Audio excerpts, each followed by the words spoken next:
just getting by as I'm drowning slowly. I scream into nothing just to feel something. Is anyone listening? The more that I feed it, the deeper I sink it. Is anyone listening?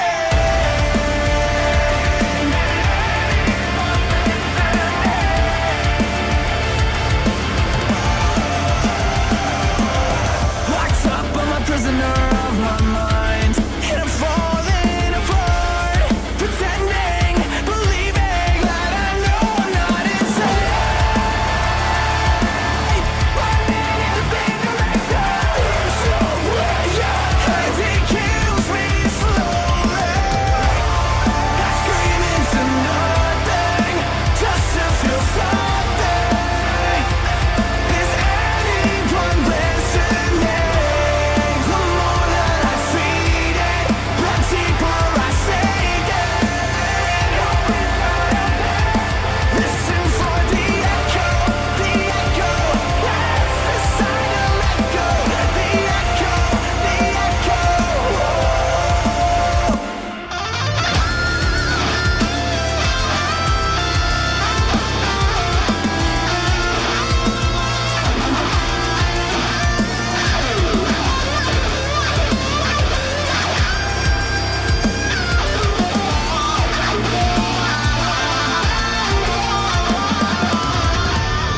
I scream into nothing just to feel something.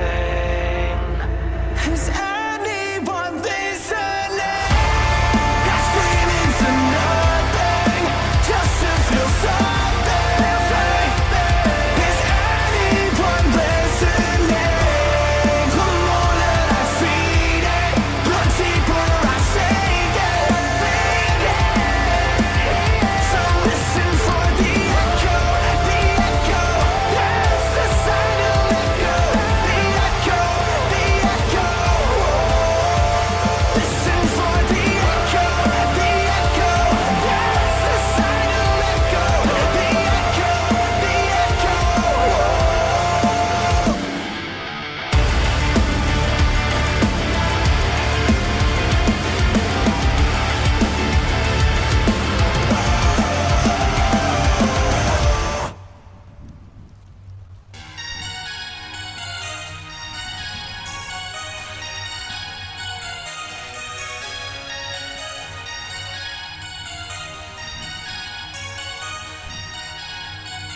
echo,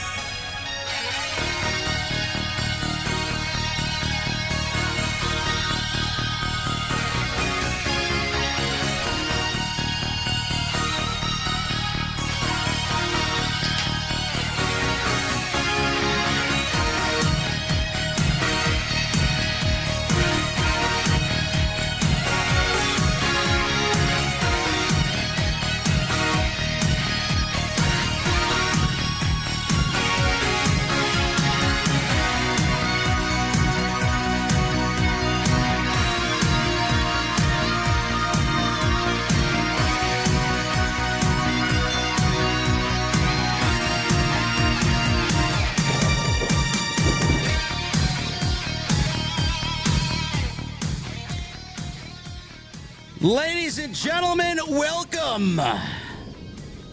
It is episode number 6, Tuesday night. We got a lot on the plate tonight, man. We're going to talk LA Knight. Do we really need to be patient? Or is WWE waiting for LA Knight to die down?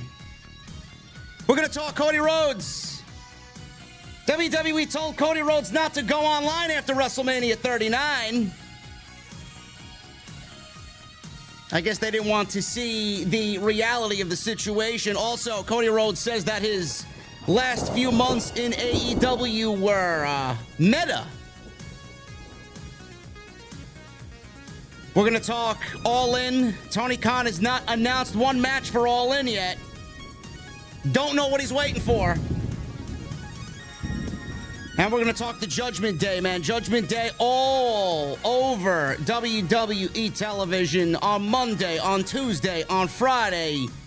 Several segments, 3 nights a week.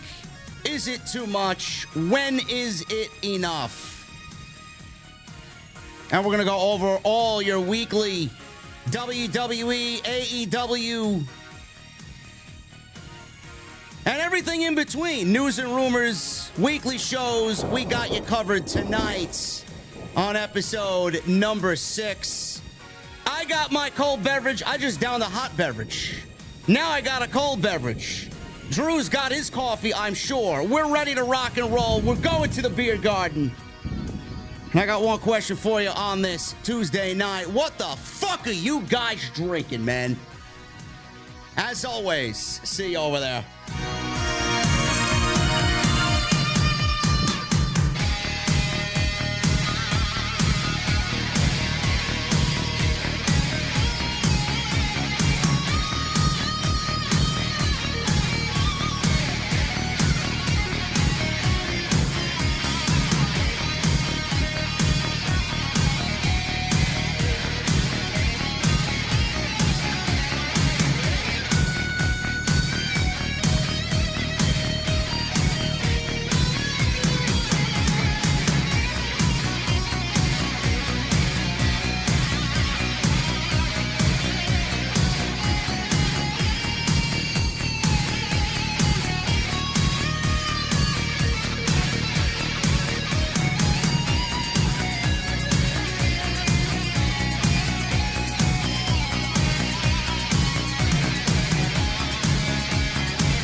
Is AEW successful? Why is Tony Khan running his promotion better than Vince McMahon and Bruce Pritchard are running Monday night and Friday night? Long-term booking.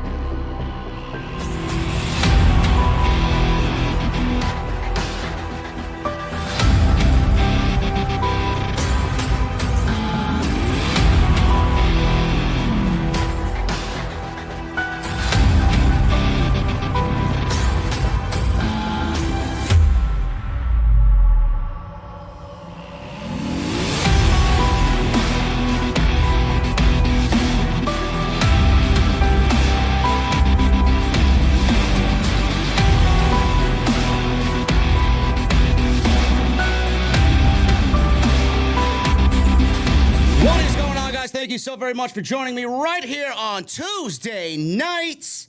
It is Tuesday Night Titans. This is July 25th, 2023. I'm your host, JD from New York, as always, joined by my very good friend and co-host on Tuesday nights, Andrew Baydala. What's going on, man? What's up, brother? How are you? I'm good, man. It's one of those days, man. You ever wake up on the wrong side of the bed and it just stays with you the entire day? That was my day today. I just don't do that. Every day's a blessing. I know. Had to take people have bad days. I get it. I know. Had to take a long-winded nap, much-needed nap this afternoon, and we are ready to rock and roll here tonight, man. I know you're excited, brother. We got Wrestlemania potentially coming to Minnesota, man. Like anybody wants to come here, but hey, if the money's right. Hey, listen, what's the weather like in April over there? It depends. You either need to bring like a full-on parka with snow pants and boots, or you might be able to wear shorts and a t-shirt. It's craziness here in April. So. Oh, listen, man, I'm looking forward to it. If that's something that is going to go down, I may actually be there, man. I heard they got some decent restaurant and beer scene up there. I will tell you this. The food and drink situation here in Minnesota is some untapped gold mines, truthfully. So don't come out here and like all you watch and don't come out here and try and like flood my favorite spots now. Just stay where you are. All right. That's it, man. I'm excited about that. I'm sure a lot of people are excited about that. I'm going to leave it up to you, bro. What do you want to start off with tonight? The floor is yours to pick the first topic that we're going to dive into tonight. I know we got a lot to get into. It's been a slow week, though, but there's some bangers out there. What do you want to talk about? Well, I'll let you go to LA Knight, but I'll lead with this because I know that's what you want to talk about. Yeah. There's been a lot of scuttle and rumor and innuendo on the internet about Kevin Owens having fractured ribs, right? Yeah. Do you legitimately think this is a big deal? Because I've seen the traction it's gotten. Meltzer was reporting it. Sapp kind of touched on it. But for me, fractured ribs is a 6-week injury that requires no surgery, obviously. It heals on its own. And I don't remember Kevin Owens wrestling for the past 4 to 5 weeks. So I think we're just about at that 6 weeks if it happened that long ago. And I mean, I just don't think it's a big deal. I think he'll have a tag match at SummerSlam. But what are your thoughts on all this news and headlines about Kevin Owens and his fractured ribs? Yeah, the one thing that I am really bothered with this Kevin Owens story is people are already calling for Sami Zayn and Kevin Owens to drop the tag team titles. But that might have happened regardless because I think Judgment Day, Damian Priest and Dominik Mysterio, they need something to do at SummerSlam. Yeah. So, and I think they really want to make that group dominant. So if they have Dom holding 2 championships, which would get mega heat, okay, and have Damian Priest holding both the Money in the Bank briefcase and the tag titles, okay, I don't know, man. I think that's the route they were going to go anyway, right? I mean, I guess, but that just leads into what I really want to dive into a little bit later on is Judgment Day being overexposed. I mean, now we're talking about potentially giving them all the championships in WWE. I mean, what the fuck are we doing here, man? I mean, Rhea Ripley's main eventing NXT against Lyra Valkyria. I mean, is that really necessary, bro? Do you know what they're trying to do? It seems, I don't know this for fact, because the only people that would know this would be the people inside of WWE. And me and you are not on the inside of WWE. And anybody who pretends to be on the inside of WWE is just that, pretending. So I'll say this. It seems to me like NXT wants to beat AEW Dynamite and Collision in the ratings week after week. And they're getting freaking close because they're using Raw and SmackDown talent that AEW doesn't have at their disposal. Well, they're already there with Collision. I mean, it's going to be pretty easy to beat Collision on a Tuesday night as compared to Saturday.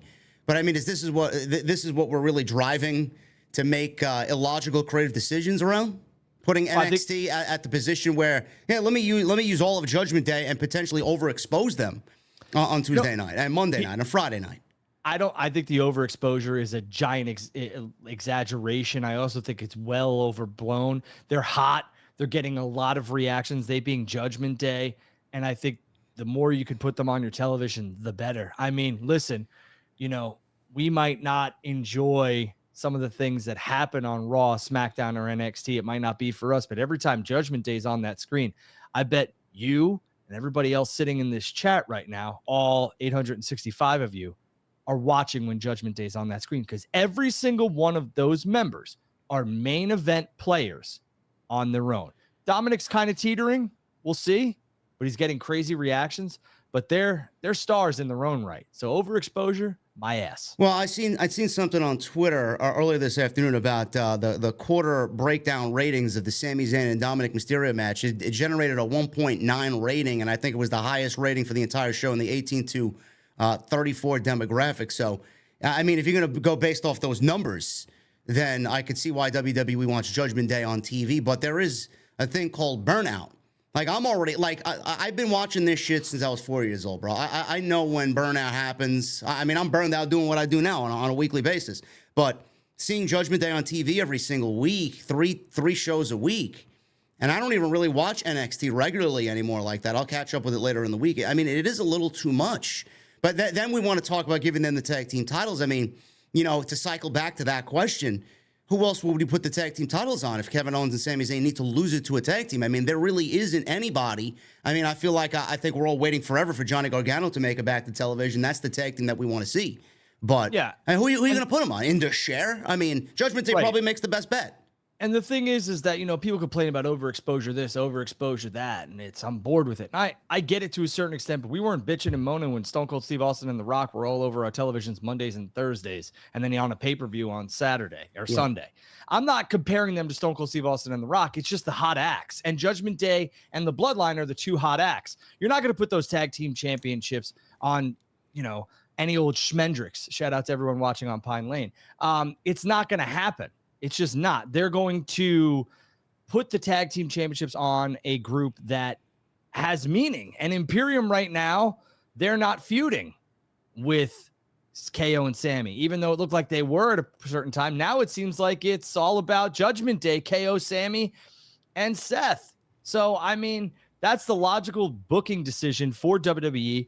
Have the tag team title match. If it happens to go Judgment Day's way, then it goes. But realistically, the overexposure thing is kind of driving me nuts because realistically, they are driving storylines. And do they need to be on NXT Judgment Day? No, they do not. But clearly, I do believe that WWE is trying to make a statement. And they're also, you got to remember, those TV executives are going to look at just the numbers. They're not going to look at what the main event was and who was on. I think, oh shit, this did 647. This did 759.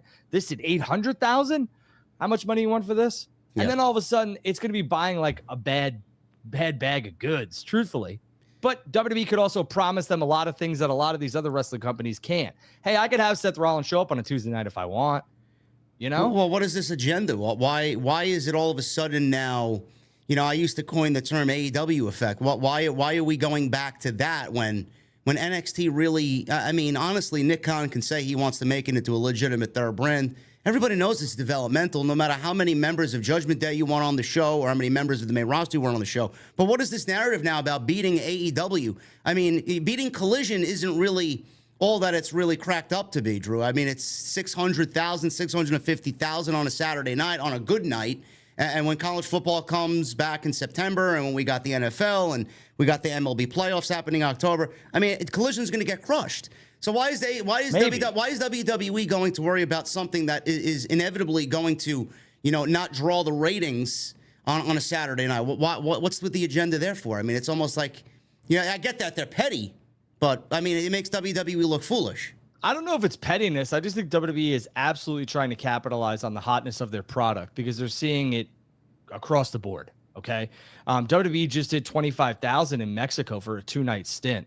That's crazy when you think about it. WWE, the international market for both AEW and WWE is absolutely insane. We'll touch on that in a little later, but I don't think it's pettiness. I also think they're trying to get the demographic that doesn't watch NXT to watch NXT. When you throw the commercials on Monday Night Raw or the ads that are free for WWE, where Dominik Mysterio is going to be defending his North American Championship, or Rhea Ripley is going to be on NXT. My kid and some other people who don't watch NXT might be like, you want to know what? I'm going to tune into those guys or girls because they're the hottest thing going today, truthfully. And I was not comparing Stone Cold Steve Austin and The Rock to Judgment Day. I'm just saying those were the people that were all over. The APA, all right, we want to use a better comparison, and the New Age Outlaws were on Monday Night Raw. They had a tag team match on SmackDown the next night, and then we're on a pay-per-view on Sunday.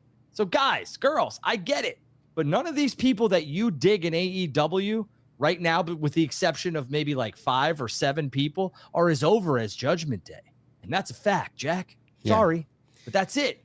I don't know. I look at it, I could sit here and rag on WWE. Obviously, I get the business aspect of it. I don't like their behavior. I don't like the back and forth. NXT, and AEW being compared again and competition there. They want to beat AEW. And then, it's just beneath. Honestly, it's beneath WWE. Like, what are you doing? Who gives a fuck what AEW is doing? Like, let them do their thing. AEW, listen. They've kind of dug their own grave with that. They mentioned WWE in almost every fucking thing that they do. That was dating back to the first 4 years. We haven't really seen a lot of that lately.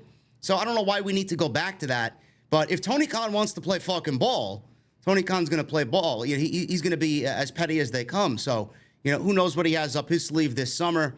I just don't like it. NXT, they're trying to make, and this is what I hate, Drew. Everybody knows I love black and gold, and now they want to make NXT into something that it already was. So you killed it. Now you want to make it something that it was, that Triple H had, And it's like, okay, you want me to invest my time in this? Like, you had my time, you had my money, you had my interest, you had my love and my passion and my trust. Now you want me to give you that again because you want to make this a legitimate third brand by kind of cutting corners? Brother, I find that as a fan, I find that to be offensive. Yeah, here's the thing. I don't care who you put on that show, realistically, NXT. I don't care who you put on, unless it's Roman. At this point, I'm not coming back. And all due respect to Sean and everybody else over there, what they've done is basically they took characters that I was invested in with Black and Gold, right? And then all of a sudden they got to Raw or SmackDown that completely eviscerated those characters. And for me, it was just like, I'm wasting my time here, with the exception of a couple. Shin, KO. It was a waste of time. I was like, I'm done investing my time into this show. And now they've lost me. But you know, they'll try and grab some other casuals over there and everything else like that. If I hear like the Dominik Mysterio thing, I went back and watched it. That might have been the first time I put on an NXT match in a very long time. I just don't watch it. AEW Dynamite is far superior than NXT in my opinion. Well, that was my next line of question. What did you think? I mean, when we talked about that, we talked about it briefly last Tuesday because it legitimately happened while we were live last week with last week's show. I mean, now looking back at it, I watched it. I thought the match was terrible. I mean, Wesley, you know, if you can't have a good match with Wesley, I don't know what the fuck you're doing there, really. Right. I mean, Wesley is tremendous, but the match itself was garbage. It was all about the ending. They gave him the North American Championship. I find it to be a little bit offensive in that aspect that it's a developmental. You got Dominik Mysterio, who's not good enough to win a main roster title. Send him down to the developmental territory on NXT and have him win a title against one of the top guys down there. I mean, how'd you feel about that? I just feel like you kind of fucked over Wesley for absolutely no reason, and now he might not even have a championship match or a match on Sunday at Great American Bash. Stop it. Don't make too much. Make too much out of nothing. Don't, bro. It's Wesley. Wesley will get his rematch. He'll probably I know. He'll probably beat Dominic. And I know you're asking the question just to ask the question. I get it, and that's what the show's about. But you know more than anybody else here that championship is going back to an NXT talent. It's just right now. Dominic has made that championship more viable, more visible to all the audience members now. It's not just, you know, what championship is that? That's the NXT North American Championship. All right. That's NXT. What the hell is that? So I'm telling you right now, there are some people who don't watch NXT at all that watch Raw and SmackDown. It might be, you know, taboo for some, or you kidding me? I'm telling you right now, there is a segment of this audience that has never watched NXT. And what they're doing is they're exposing that championship and Dominik Mysterio and the Judgment Day to a whole new audience. Is it for us? No. But look at what Matt Cardona's doing with that women's tag team championship. That's coming up next in our segment. So let's just go there right now. You know, you want to ask the question, why is Matt Cardona parading around with the WWE Women's Tag Team Championship all over the independent scene? You know the answer to that. I know you do. Well, he's parading around with it because, you know, Matt Cardona, honestly, the first thing that I saw was Matt Cardona's a great husband. You know, he wants his wife to get over. I mean, he knows those titles. He probably knows better than anybody. I thought those titles don't mean shit. So exactly. what he's doing is just bringing more visibility to those titles. I get what you're saying about Dominic. He's trying to make that championship mean something more in WWE because it means nothing. And his wife is holding that championship, just like you said. Yeah. What he's doing is he's putting that championship over without even working for the. And if you don't think that Matt Cardona asked WWE if this was okay, you're crazy. Go watch the Cody documentary and the interview that took place after it. He wants back in WWE, but he wants back in WWE on his terms. Yes, and he should get that. I mean, nobody on the indies has worked harder than Matt Cardona. Nobody. That's a completely different story for a different day. But going back to what you said about Dominic, you know, I feel like, again, bro, I know you want business side to kind of lead the way here and visibility, but the way I see it is, and I've complained about the last 2 weeks, I mean, you got Dominic, a Monday Night Raw superstar, defending the North American Championship on Friday night. A brand is not even on. Then he goes back to Monday to defend a Tuesday night title on Monday. I mean, where's the fucking brand split? Like, I mean, it's fair for me to ask those questions because WWE has not given us any indication about rules changing. I mean, he's on Friday night, and granted, they made a logical situation of it. Hey, I wanted to show my father what a real champion looks like because his father's on SmackDown. But then he goes and defends the fucking title on Friday night. I mean, what are we doing here? There's no rhyme or reason to what they're doing here. They're just throwing shit at the wall and hoping that people just bypass the bullshit. That's the one thing that I've never disagreed with you on. I've always said that if we're going to do this brand split, it better be a hard brand split, and we haven't seen it yet, and it kind of sucks. I agree with you. We got people bouncing from left to right to here to there. You know, Dominik Mysterio and Judgment Day were off SmackDown or drafted to Monday Night Raw so that Ray and Dom never had to cross paths. It was too much. They couldn't coexist, blah, blah, blah, blah, blah. And now we see Dominic on Smack. That's the one thing that bothers me. Yeah. Dominic should never be on SmackDown, ever. Neither should Judgment Day. They want to roughshod NXT. Fine. That one of their members is holding a championship for that brand. That's fine. But for me, I hate that there's no hard brand split. I hate it. Yeah, I look at that and I complain about it quite often, but you know, it falls on deaf ears most of the time. I have to call that shit out when I see it because they haven't really laid the ground rules for that at all, and they just abuse their own draft. But speaking of NXT, Drew, I mean, we talked about Brian Pillman. You know, this week it's a little bit more as far as Brian Pillman kind of inching his way into WWE. Speaking of NXT, it's rumored that he's now finalized a new deal with WWE. The rumor is that he's moving to Orlando. He's going to be working out of the Performance Center, and he will be on NXT television within the next few weeks or so, possibly by the end of the summer. I know you said that this is a great move. I said that this is a great move. I know you're not shocked by this, but are you shocked at how quickly this is moving along? The question is, you know, what, and going back to what WWE is doing with the NXT and their competition against Collision and Dynamite, and they want NXT to beat AEW's television shows. I mean, this is where they really should be focusing. Like this, if I'm Shawn Michaels and if I'm Triple H, I'm taking Brian Pillman Jr. and I'm making this kid into a fucking superstar, and I'm showing the world that Tony Khan and his developmental system and his fucking team don't know how to create superstars because they let this kid go. That's what I'm doing. And you took the words right out of my mouth. Brian Pillman, I'll say this right now. It is July 25th, 2023, is a main event star for NXT. Yeah. 365 days for right now, if not their world champion. Yeah. And it's not because, you know, Brian's been nice to me or my family or anything like that. That has nothing to do with it. I'll call a spade a spade. Brian Pillman Jr. is going to get the mega push because of exactly what you just said. Yeah. Triple H and Shawn Michaels are going to say, listen, when you play in our sandbox and you listen to us, we can make you a star and we'll go do it. And we're going to show you how you mismanage talent.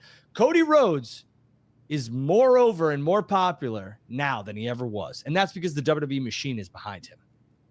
I mean, do we start asking questions? Does the community start asking questions about AEW's internal system? Like, letting somebody like this go, they couldn't develop him and get him to where he needs to be. I mean, not only is the community going to look at that, pro wrestlers going over there, bro. People like Brian Pillman Jr. on that level, not completely developed, coming right out of the indies, going to AEW thinking that they made this big break and they're on the second biggest television show in North America. You know, a lot of people may deter going over there because of the lack of, you know, creativity and the lack of development for their pro wrestlers over there, man. It is not only the fans, but the wrestlers themselves going to look at that. I mean, is this a topic of discussion that we really need to raise concern about? Well, I think television time for any of the boys and the girls is good television time. And whether you're on TBS or TNT or USA or Fox, you need to get that television time. And whoever works for AEW, WWE, and gets that, I think they're going to be just fine. Now, the difference between, you know, should guys and girls go here or there? I think Cody was the litmus test, and we saw Cody got the red carpet, the blue carpet, and the white carpet rolled out for him. And he is basically the John Cena right now of WWE. And I mean, he main evented WrestleMania his first year back with the company.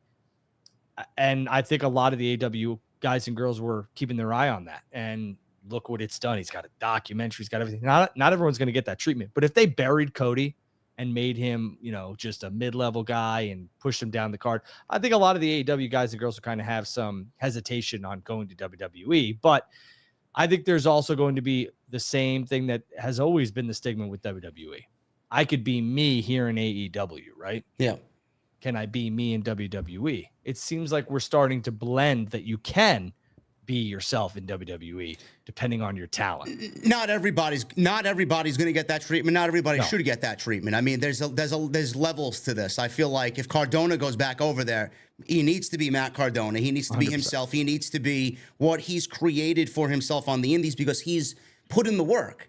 I mean, you just can't take anybody and say, hey, you know, I'm going to the WWE. I want to be myself. No, I mean, you're not those types of guys. So, I mean, that is like a fucking finding a needle in a haystack type of shit. Yeah. And with all due respect, like MJF will 100% have to be MJF over there. And I love me some Ricky Starks, but I don't know if Ricky Starks is going to be Ricky Starks over in WWE. I think there might be a little bit of Ricky Starks, but it's going to be with the WWE's creativity thrown into it. Or Wardlow. I mean, is Wardlow going to be Wardlow? Right. Or Jade Cargill going to be Jade Cargill? I mean, those are maybes, but they haven't put the work in like Cody and Matt Cardona have. Yeah, and here's the thing, right? Matt Cardona, 100% to your point, needs to come back as Matt Cardona. Zack Ryder, and he said it, is dead. I don't ever want to see Zack Ryder again. Like, he's dead. And I don't think the fans want Zack Ryder back, okay? One of the things that I'll say is that, we saw Roosh get re-signed by AEW, and I think that was a good decision, truthfully, from his camp and from him. I think WWE might have put a mask on him, might have made him just this high-flying luchador. Sometimes they don't know what to do. Look at how long it took for them to really understand Shinsuke, and they're still tinkering with that. I think that's a perfect example of somebody who could switch brands and revitalize his career is Shinsuke Nakamura. He's getting a lot of time on Raw, which is very valuable. But to me... Oh, it works. It works the other way for sure. WWE is not perfect with finding the right recipe for somebody. I mean, Miro...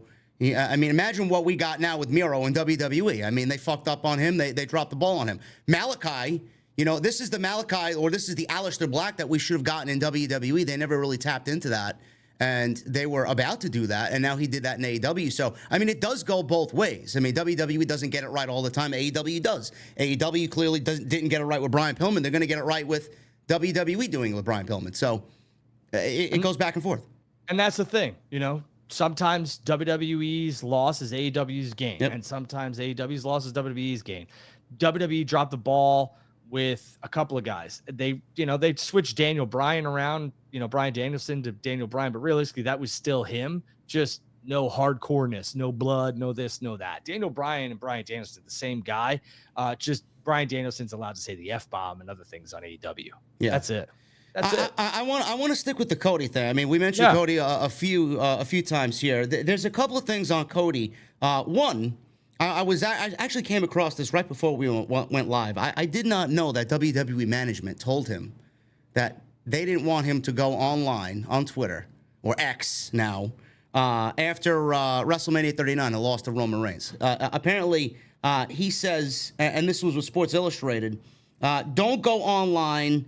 I didn't even think to go online. It's such an incredibly busy week that week, so there are many emotions. I have my family with me. I lost in front of them, which is another level of embarrassment. I didn't even think to go online. Just the fact that they were preparing me or battering down the hatches. This is shaky. People are really frustrated. That surprised me. That really surprised me a lot. I mean, what is he surprised about? I mean, the way the match ended, it really called for him to win the fucking title. But what is he surprised about? Why would they tell him not to go online?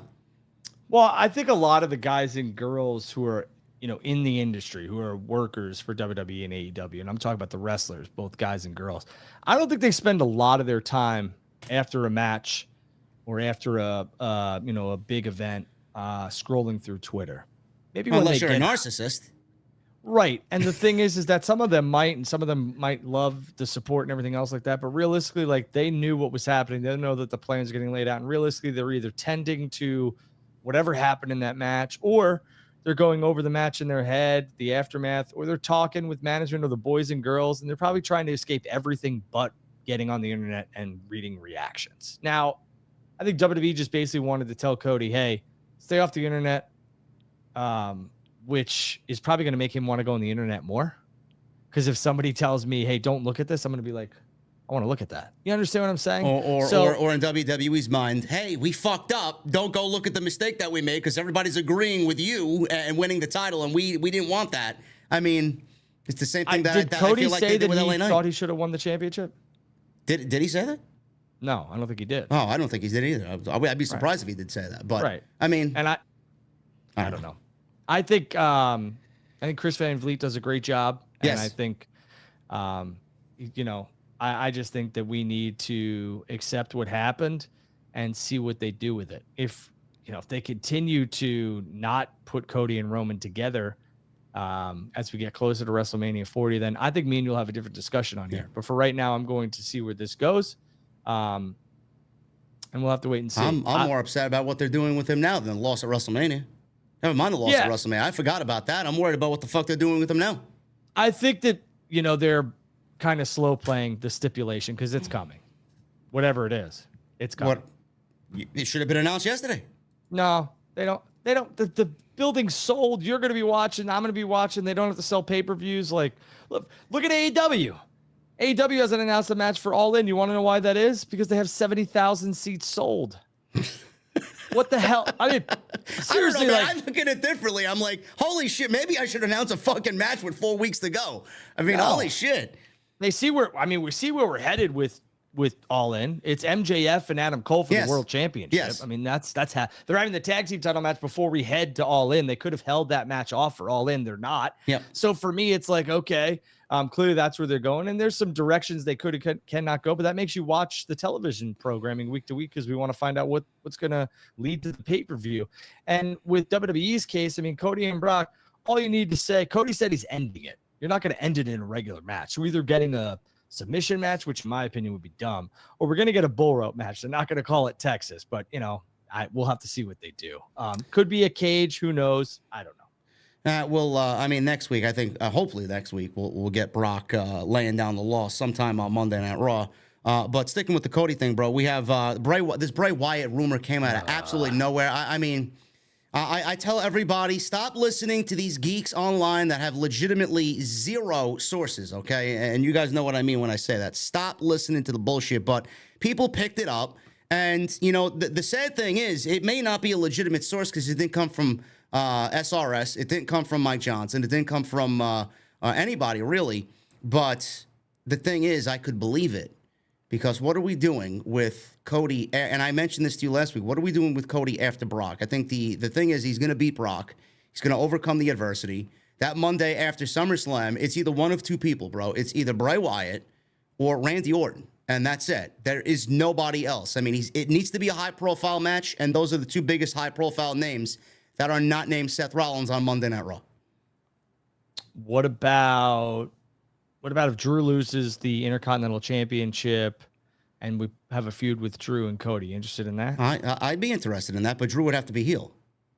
I think that's where we're headed. Yeah. But the program with Gunther doesn't scream that. So and that's the other thing. I mean, I think Gunther and Drew are probably going to have at least 3 more months of this feud because they're just getting started. So realistically, let's throw that out the window. Bray is nowhere near our television. So I'm going to be under the assumption that's not where they're going, but that also could be WWE's play where Cody, slays one dragon and the Beast and Brock Lesnar. Now all of a sudden we got this psychopath Bray Wyatt on the horizon, which works. And I think Bray would welcome that feud, and so would Cody. But realistically, I don't know. Could be Randy.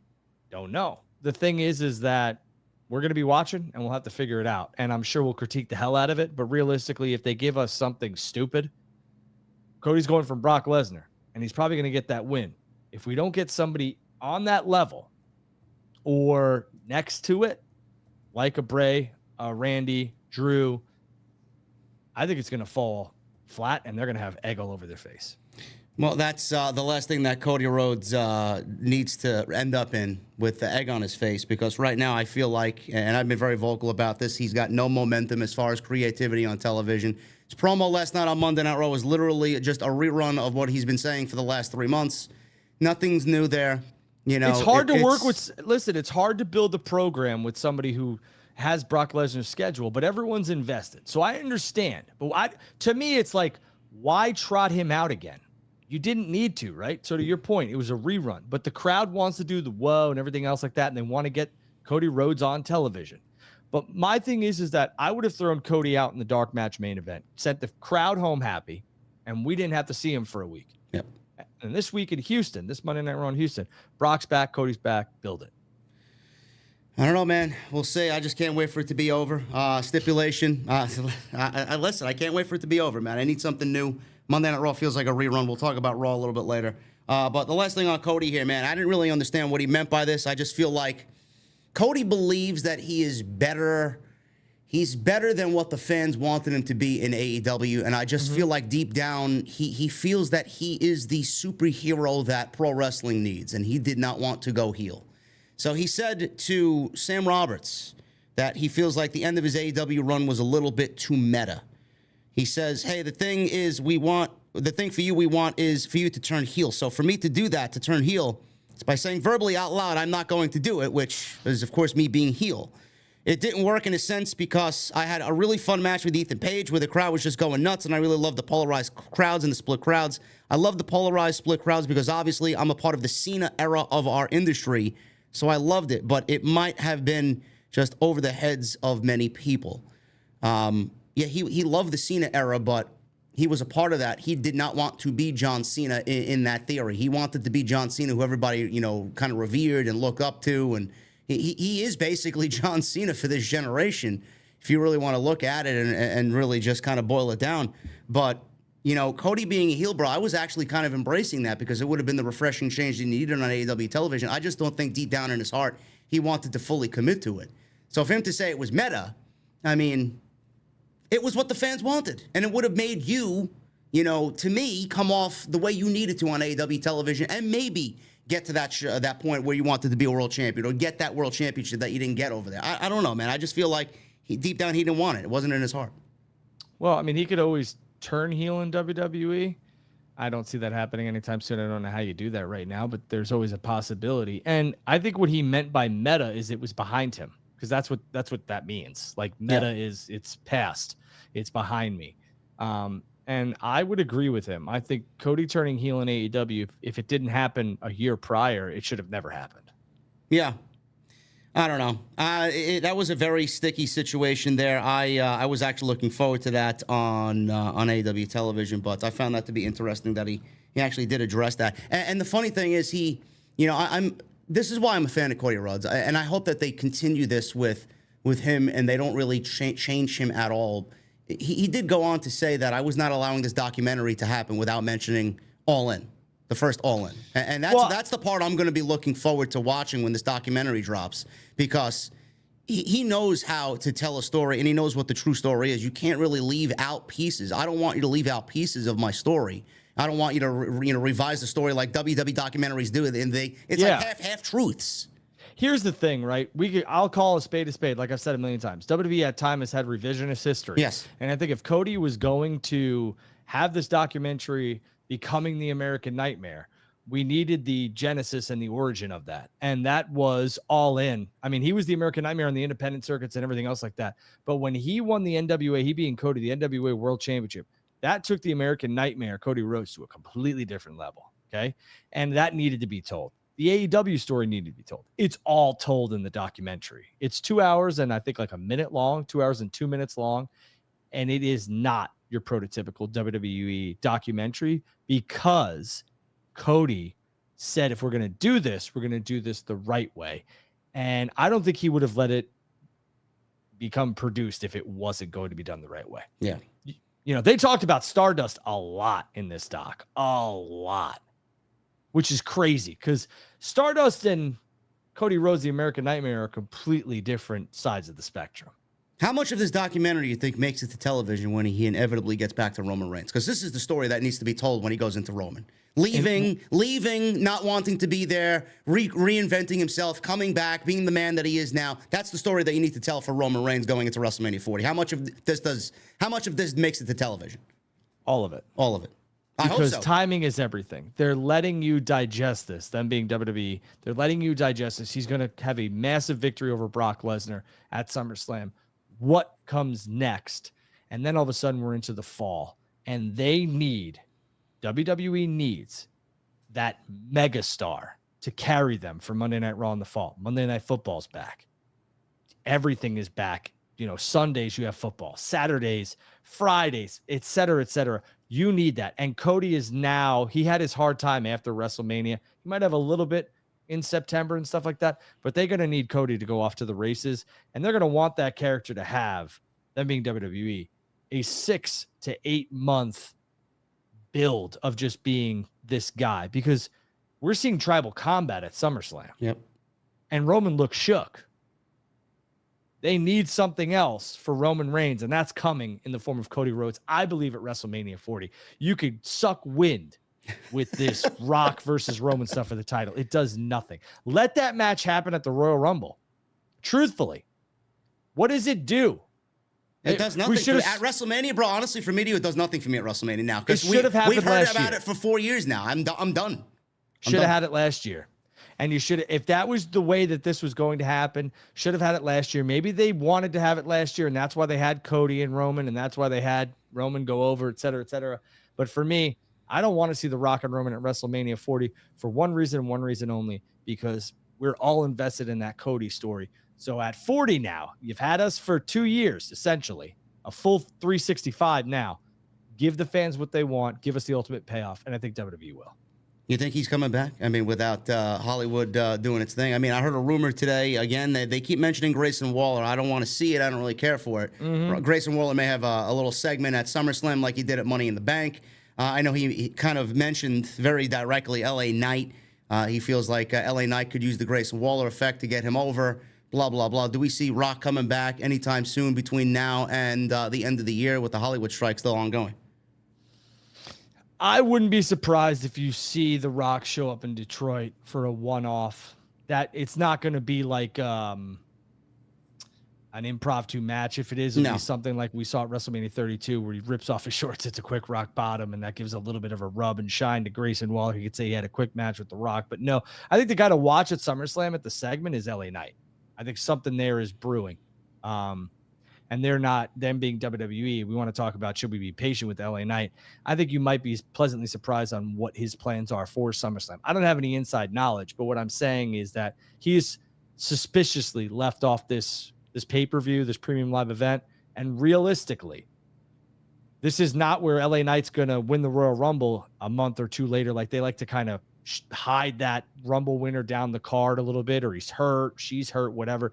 This isn't it. So for me, I'd be on the lookout to see what LA Knight's role is at SummerSlam. Well, what's with this deal? We need to have patience. A lot of people in the community need to have patience. I know you've been on the patient thing. You gotta wait. It's coming. Like I could throw that right back at you, bro. Like what the fuck are we waiting for? Like what are we waiting for? All right, let me ask you. He's 37 years old. What are we waiting for? It's not his age. Don't do that. I know it's not his age. But bro, I mean, I don't know if this is legit or not. I've seen the top 5 merch sellers. How many shirts does LA Knight have? 2, 3? Well, his new one is yellow. I think all it's right. got yellow. Well, he's a top 5 merch seller. I mean, that's got to account for something. Vince looks at that pretty heavy-handedly, I would say. But then the report comes out that he's got bad backstage politicking. He's got a bad attitude, and they're bringing up fucking shit that happened back in 2014. I'm sure it was with Bill DeMott. Everybody had a fucking problem with him down at NXT. But, I mean, now you want to bring up old stories, and you want to bring up all this now. Meanwhile, and I know you know this, bro, we haven't heard a single story about a bad attitude or bad backstage behavior, even when he was in NXT, when Triple H first unveiled the LA Knight character on Black and Gold. Like, why is this now coming up? And I said on my video that I did on Sunday, is this WWE trying to kind of throw out a bad narrative out there so people change their tunes about LA Knight? What the fuck are we doing here? I would say that to answer your first question, LA Knight is a top merchandise seller. I think LA Knight is getting very good crowd reactions and continuously does that. I think the major story is the bloodline. And also I think they're trying to build Santos Escobar into something more than what he is. LA Knight is far superior in terms of overness, to use the business term, than Santos is. Okay. Santos Escobar is not on the same level in terms of popularity, merch, et cetera, et cetera. And before you get to the point, we love Santos. I think Santos is fucking incredible. So I have no problem with him at all. It's just, I just found it, the timing to be weird. Huge Santos Escobar fan. I hope Santos defeats Austin Theory at SummerSlam. And I think that him and Ray having that singles match, Santos Escobar and Ray having that singles match on SmackDown, is a nice little nod to WWE and Ray saying he's the future in terms of the, luchador style, et cetera, et cetera. So for me, I dig it. I think LA Knight, everyone needs to have patience with LA Knight, because realistically, we want to talk about the rise. If you go back and look at the rise of all of these guys and girls, Stone Cold Steve Austin, again, not comparing the two, it's just an example. Stone Cold Steve Austin was off to the races after his King of the Ring match, which he wasn't even supposed to win. Okay, it just happened because of the curtain call with Triple H and the Click. So it took Stone Cold Steve Austin from King of the Ring 96. Stone Cold Steve Austin was not in the main event of WrestleMania 97. He was in a high profile match with Bret the Hitman Hart, and he was he did win the Royal Rumble. Right, kind of the de facto winner of the Royal Rumble, even though, but what I'm saying is like that rise takes a little time. And I think everyone is just so impatient nowadays. Now, I'm sure if we had Twitter in 96, 97, people would be saying the same thing about Steve Austin. This guy's white hot, blah, blah, blah, blah, blah. You just give it a little time. Let's see what happens. I mean, is he going anywhere? Like, if he has a big segment at SummerSlam, let's say it involves The Undertaker, or LA Knight involves The Undertaker, or it involves, I don't know, Steve Austin, whomever. I don't know. It's obviously going to be a legend of some sort, or maybe, whatever the case may be. I think we just need to have a little bit of patience. Maybe he wins the U.S. Championship. Maybe he doesn't. Maybe he wins the Royal Rumble. Maybe he doesn't. But they're not going to be able to ignore this forever. I posted a clip on Twitter the next morning after Friday, on Saturday morning, and I did not like that SmackDown episode. I mean, the way WWE went about it, I get what you're saying about Santos, and I think you're actually correct in your assessment about Rey Mysterio telling WWE management, hey, this is your next Latino star. I don't care who else you got. This is him right now. You invest in the time in Santos Escobar. The thing is that they gave us Santos Escobar and Austin Theory on Friday night. Meanwhile, I'm looking at this head on, and I'm like, all right, Santos won his Fatal 4-Way a week ago. And the Fatal 4-Way, to win the Fatal 4-Way, you wrestle the winner of the other Fatal 4-Way to get a match the following week, right? What are you doing giving me Austin Theory versus Santos Escobar now? So he beats Austin Theory, Drew, and now he's the number one contender for the United States Championship de facto. And now he's wrestling Rey Mysterio on Friday to wrestle Austin Theory when he just beat Austin Theory. So what are we doing there? It's like they kind of really fucked it up on Friday, and that's why I said, well, why didn't we just go with LA Knight if this is what you wanted to do? Why did Santos win his Fatal 4-Way if this is the direction that you wanted to go in? It's almost as if it didn't make it past quality control. Yeah, and to me, that was another thing where I was like, what the hell are we doing here? We've seen it a lot over in AEW, and we've seen it a ton here in WWE. It just makes no sense. Like, if that's, and I've always said this, I don't like these championship eliminator bullshit. I don't like the championship contender bullshit that WWE does. Why do I want to see your champion take an L to a challenger in a non-title match so that challenger can get a title opportunity at a premium live event? That makes no sense to me. Yeah. He wins one of the Fatal 4-Ways, he being Santos. Rey wins the other one. Those two have a match, and then the winner gets Austin Theory. They should never touch, unless it's a tag match, before then. I know it's the old school mentality, but sometimes keep it simple, stupid. What are we doing all this convoluted bullshit for? I don't get it. WWE, I know this has been a narrative for years. They want a Latino superstar. They want to make the next Rey Mysterio. They need that demographic on Friday night. I get it.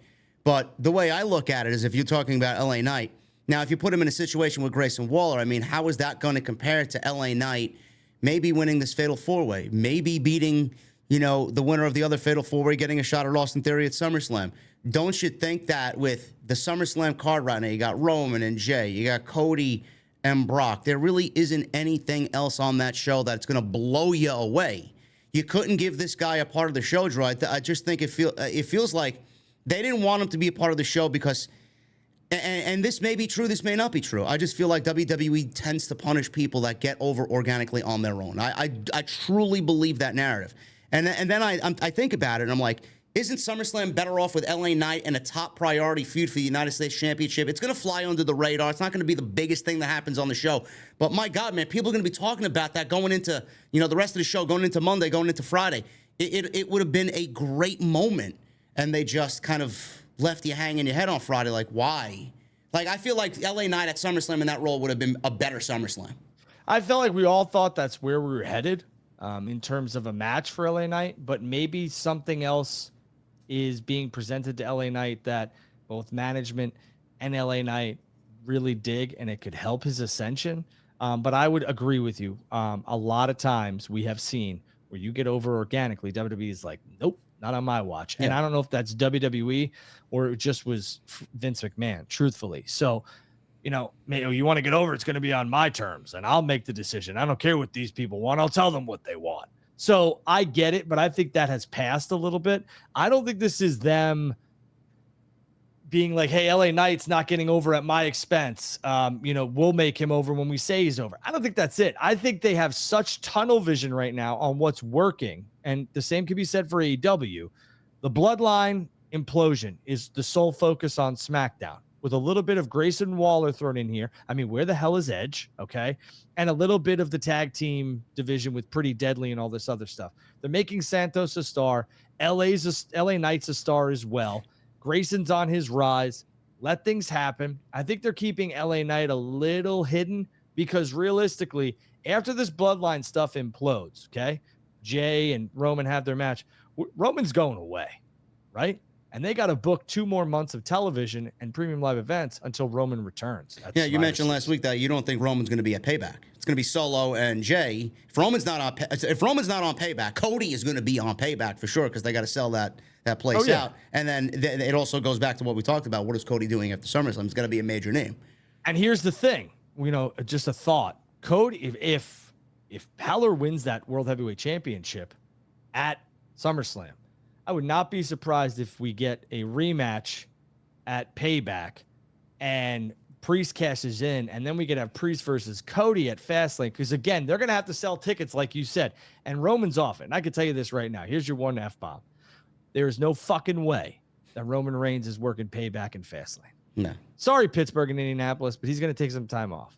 Yeah. Just what it is. Yeah, I mean, that's just, that goes without saying. I mean, we've been through this for 3 years now. I don't doubt that at all. Speaking of Roman, bro, I know you're a big analytical guy. SummerSlam moved several tickets because of the announcement of Tribal Combat on Friday night, and they are looking at, I believe, 3,200 in the aftermarket, and SummerSlam is basically sold out with what happened after Friday night on SmackDown with Roman Reigns and Jey Uso. I know you're not surprised by this, but 45,000 tickets they've topped. They're moving pretty good, says Meltzer.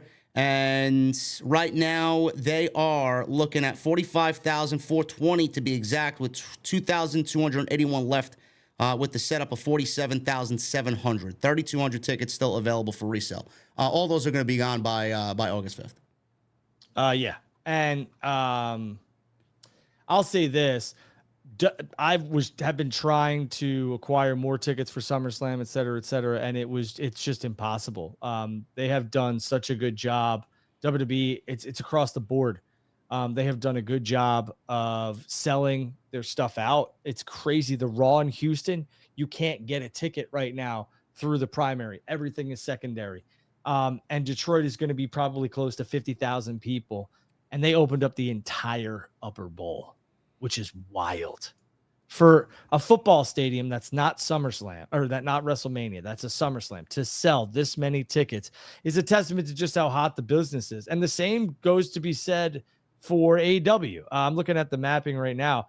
I mean, there's a couple lower level seats here for WWE SummerSlam, some junk rings, not ring sides, but floor. But the same thing goes for AEW, man. They're selling 77,000. WWE selling 50,000. The international market's through the roof. Business is just booming. And realistically, SummerSlam in Detroit, it's not, no offense, I live in Minnesota, it's not a desirable destination. So good for them.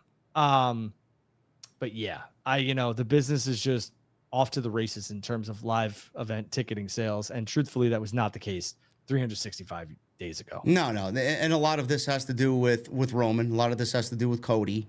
Not all of WWE television is hot. It may be a hot ticket, but not all of WWE television is hot. I mean, you get the vibe that, things are kind of tame, and Monday Night Raw last night felt like a rerun. SmackDown really isn't hitting like it used to, like 3-4 months ago before WrestleMania. But the thing is, what's bringing the people out to these shows and wanting to spend money on these shows? It's because they want to be a part of history. And it's like you're watching, and a lot of these fucking kids on social media now, they use the term cinema. It's legitimately you're watching something play out that you may never see again. I mean, before we see it again, it's going to take fucking many, many, many years, but you're a part of history. And people wanting to pay money to sit there live in person to see something play out like this, the story that's being played out with the Bloodline. I always mention long-term booking, bro. I mean, I can't stress how important a long-term story is to professional wrestling, or anything for that matter. And I wish more people in the wrestling industry would get on board with that. Yeah, I mean, this is what's driving the ticket sales, man. The story week to week with the Bloodline. You can't tell me that I'm not right there. No, You know? you are. And I think Cody Rhodes and some other factors on Monday Night Raw are a huge reason why Raw and SmackDown are selling out as well. SmackDown being the Bloodline and Roman Reigns. But I will say this, SummerSlam last year, all you knuckleheads in the chat, they had a terrible, terrible time selling Nashville. It was awful. And now well, the cards suck too, honestly. I mean, let's be real. Yeah, but it's still, WWE touts it as the largest party of the summer, blah, blah, blah. It's their second thing for their second largest event for WrestleMania. But guys, girls, I don't know what you're missing here. Detroit, Michigan is not a desirable destination. It's not. And it's the product. London is desirable. It's also a hike for a lot of the States fans. But that market over in London in the United Kingdom is untapped potential. And we saw it with Money in the Bank. The pro wrestling scene is extremely hot there. And now you're seeing with All In. So, I mean, listen, the Bloodline, Judgment Day, Cody Rhodes, they are a massive draw. And it's showing and it's reflecting in ticket sales. Just to cycle back before we get into the weekly shows here, I'm thinking about what we were talking about with LA Knight, Grayson Waller, and all this shit. I know Grayson Waller's calling out Dwayne on social media, and everybody compares LA Knight to Stone Cold and The Rock. I mean, do we get all four of these guys in a segment at SummerSlam? It's a possibility. Man, I think that's like a WrestleMania moment. Still, it's the biggest party of the summer. No, well, you can't have a fucking party without Dwayne Johnson and Stone Cold Steve Austin. I think that you could easily see Taker and Rock at SummerSlam. I could see that. Steve Austin has been very particular on what he does because it's got to make sense. Steve Austin has like the same mentality as a lot of the old school boys and girls, and a lot of the analysts who view this product like, does this make sense? Okay, and where do we go from here? I'm just not going to show up anymore, stun people, drink beer, and split. I think he's done with that. Yeah. Shit. He has no more beer to promote. I mean, they promoted all of his beer, right? He needs a new beer. No, he's got an American lager and an IPA, right? He's got he's got a double IPA now too. Oh, really? That's totally not up my alley, but good for him, I guess. The American lager is the truth. I love that. It's not bad. I like that one better than the IPA, but yeah, I could see that. Very interested in seeing something there with Stone Cold. Yeah, speaking of interesting, let me get your take on this. Orange Cassidy now has a producer role in AEW. What are your thoughts on that? I'm not surprised. Tony Khan is a huge OC guy. And listen, man, Orange Cassidy's, how old is Orange Cassidy? What is he, 36, 37 years old? He's not young. He looks young. Yeah, no. But he's there. He's up there. He's LA Knight, Cody age. Listen, man, he's got a lot of miles on that body. He's got a lot of years in the industry. I mean, to me, Orange Cassidy's a great fucking wrestler, man. He really is a great wrestler. I think he's got great in-ring psychology. I think he just very good at what he does. You can sit there and fucking clip the goddamn show all you want. I don't give a shit who you show it to. I think Orange Cassidy's a great wrestler. You might not like the gimmick, but he's got a gimmick, and it works. What did you used to watch back in the day? What did we used to watch back in the day? A lot of character-heavy wrestlers. So what is the big deal? And he churns out banger after banger. So, bro, he's got a lot of miles on that body. I think he knows a thing or two. I'm not surprised by that. I actually like it. Yeah, I'm not surprised by it at all either. When I first saw the Orange Cassidy gimmick on AEW, I was like, what the fuck am I watching? Yeah. Seriously. I was like, what is this? And Jericho said the same thing. I think a lot of other people said the same thing. And now I'm like, man, this is the most entertaining shit, one of the most entertaining shit on AEW. And to me, it was just like, why not have that brilliant mind work as a producer to help other guys and girls get over? So, I mean, when you're working with Dean Malenko and Arn Anderson and Dustin Rhodes, I mean, you're talking about three legends, So these AEW has a really good nucleus of agents and producers, and I think that they could really hit some home runs if the boss man would listen to everything that they have to say. And I'm not sure he is or he isn't. I'm just saying if you have that type of talent in your producer roles, I would listen to him heavily. Yeah, I'm sure he's got his ear down to the ground too on what's happening on the indies, what's hot, what's not. Someone like that could be a great asset to Tony Khan. And I know you mentioned, the WWE product at times, Drew, taking a turn and kind of aiming at the little kids and the children. You know, Tony Khan's got that in Orange Cassidy. You can see why he's on 100%. TV every single week. How many cosplays do you see on AEW television? How many fucking kids in the front row doing the little Orange Cassidy, hand bump? I mean, it is what it is. I mean, that's why he's on TV. One of the reasons why he's on TV, and Tony Khan does not neglect that. No, he doesn't. And there's the little things that they do with Cassidy's production, like the lame fireworks and stuff like that. Even the They've added little graphics on the wrinkles. screen, bro. I mean, it's just perfect. Yeah. Orange Cassidy, much to his own credit, is a testament to making something that a lot of people don't understand work and fall in love with. And I wish him nothing but the best. And I think the producer role for him is exactly where he should be and still wrestling, because he's still very, very talented. It's like Orange Cassidy is like a wrestling version of Seinfeld. It's like a show about nothing. He's he's nothing. Like he's just a lazy sack of shit, and it works. Yeah. I don't know, man. I don't know what all the hate, man. It's just very, very disheartening to see online. Like, what are you guys actually watching, man? Seriously. You know what? And this goes both ways. Like, if Orange Cassidy was in AEW or WWE, people would just jump all over it. They would love it. Oh, good, what great character. Brilliant. By cinema. By WWE. Cinema. And now it's because it's AEW, you get these cretins who are like, oh, this thing sucks. It makes no sense. Blah, blah, blah, blah, blah, blah, blah, blah, blah. Just like you get, I saw you, touch on this. Yeah, go ahead. Segue, because I know what you're thinking. Go ahead. Yeah. MJF and Adam Cole, they did their dance off and stuff like that. And people were up in arms about it. What am I watching and stuff like that? They're expanding their audience. What they're doing is showing you the range of entertainment. It doesn't need to be wrestle, 5-star, 5-star, 5-star, 5-star, every single segment. It doesn't need to be serious every segment. You know what AEW needs to have less of? Blood. Yeah. You know what WWE needs to have a little bit more of? Violence. Wrestling. Violence. Yes. Yeah. When we see, here's the perfect example. When we see blood in WWE, everybody stops. And they're like, oh shit, what's happening? Is this real? Yeah. He blade? Was this the hard way? Et cetera, et cetera. Ooh, this is a little wrinkle to this storyline. Ooh, this is a great added to this match. We see blood in AEW and we're like, been there. Light yourself on fire, dummy. Never seen that one before because I'm done with the blood. Look at those bloodthirsty animals in Boston. These guys were throwing glass, thumbtacks, nails, and they're like, we want tables. I was like, are you guys, here's three. Never mind fucking tables, bro. They were chanting, we want fire. Yeah, are you fucking kidding me? I was like, what is wrong with these people? But to that, my original point, AEW shows you entertainment, and you guys are crapping on it. What the hell is this? WWE, this is bullshit, blah, blah, blah, blah. The WWE fans. Bro, I was public enemy number one, bro. People were screenshotting my shit because I first of all, I'm a huge MJF mark. I'm a huge Adam Cole mark, and I love the dance. Everybody was like, well, if this was on WWE television, we would have shit all over it. Yes, but 98% of the people that do this on WWE television are not MJF and Adam Cole and not as entertaining. So the thing is, people were comparing Asuka and people were comparing fucking Tozawa and R-Truth. I'm like, what are you guys, mental? Like, what are you watching? They do it week after week after week. Like I said, I understand that it's World Wrestling Entertainment, and there are some things that are very entertaining. But when you see the same stuff week after week, just like the blood in AEW, it falls on deaf ears. AEW is expanding their audience, or trying to, with this type of stuff. And I think it's good for them. Just like when WWE does blood every once in a while, or gets a little bit edgier, it's good for them too. Both companies are not going to have, I had to mute hypocrisy, bro. The word hypocrisy on Twitter. People are like, well, if you'd never see Roman Reigns and Solo Sikoa do this. I'm like, no shit, idiot.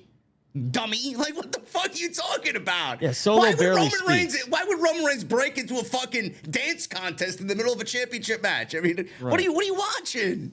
The WWE had Brodus Clay shaking his ass every week, and I thought it was entertaining until it started to really. Bro, never mind Brodus Clay. Rikishi did it with fucking Too Cool every single week. I love that. I thought that was great, but it fit their character. Yeah, me and my cousins, we were like 13, 14 years old. We do the whole Too Cool thing. I mean, give me a break. Come on. Like, stop it. If it works, it works. And the MJF and Adam Cole stuff works. John Moxley, no offense, bleeding every week. It's like, okay, got it. This is the last week you're going to see MJF acting like a babyface. I mean, if this is where it's going, right? So how long are you going to get MJF acting like this? People are thinking like, oh, he's your world champion. He should act like a world champion. I mean, can't take 3 weeks of fucking, over the top fucking silly comedy in a bromance type storyline. I mean, come on, man. God forbid he shows his range, both of them.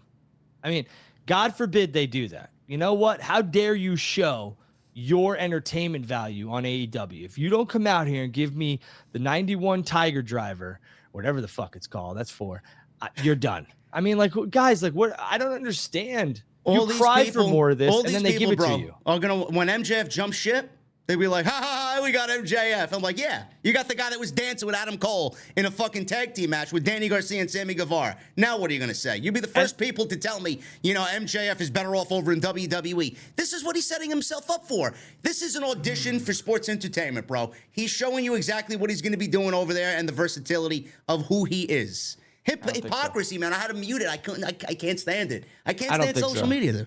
I think the MJF stuff is the biggest work in professional wrestling, truthfully. Yes, he's a devil in sheep's clothing. I know.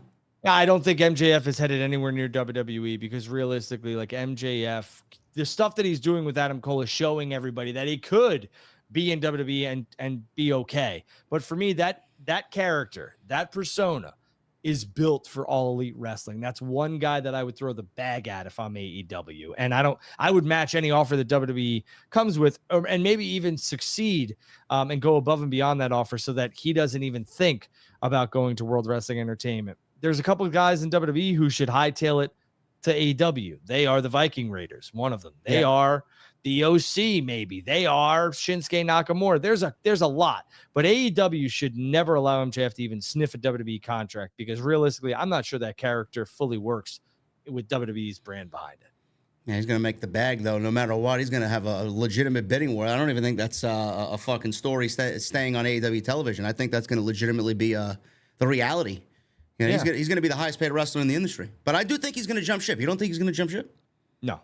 I think it's the biggest work in professional wrestling. I think he's going to get that contract. I don't think his contract status is a work, but I think MJF knows because the man is a wrestling savant. Yeah. I think he knows that what he wants to accomplish, I don't know if he could. Everyone wants to work for WWE, whether they want to come on television or not. And the people who say they don't have already been there in some way, shape, or form, okay? But everyone wants to main event in WrestleMania who gets into the industry.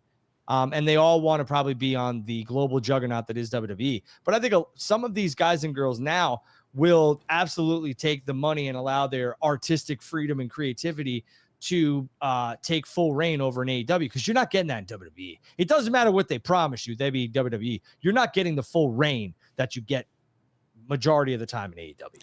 Yeah, I know we all feel like this MJF Adam Cole thing is leading to a breakup on Saturday night. Very much looking forward to that against FTR for the tag team titles. Probably going to be the match at All In. What are we looking at with CM Punk, bro? I mean, on Collision, it wasn't a newsworthy show. It was a solid show on Saturday night. Ricky Starks got the victory in that tag team match by pinning Darby. And he pulled out the same thing that he did against Punk a week prior in the finals of the Owen Cup. Are we looking at CM Punk versus Ricky Starks at All In? God, I hope not. No offense to both those guys. Listen, love CM Punk, love Ricky Starks. That's one guy, Ricky Starks, who I think is WWE bound. Yep.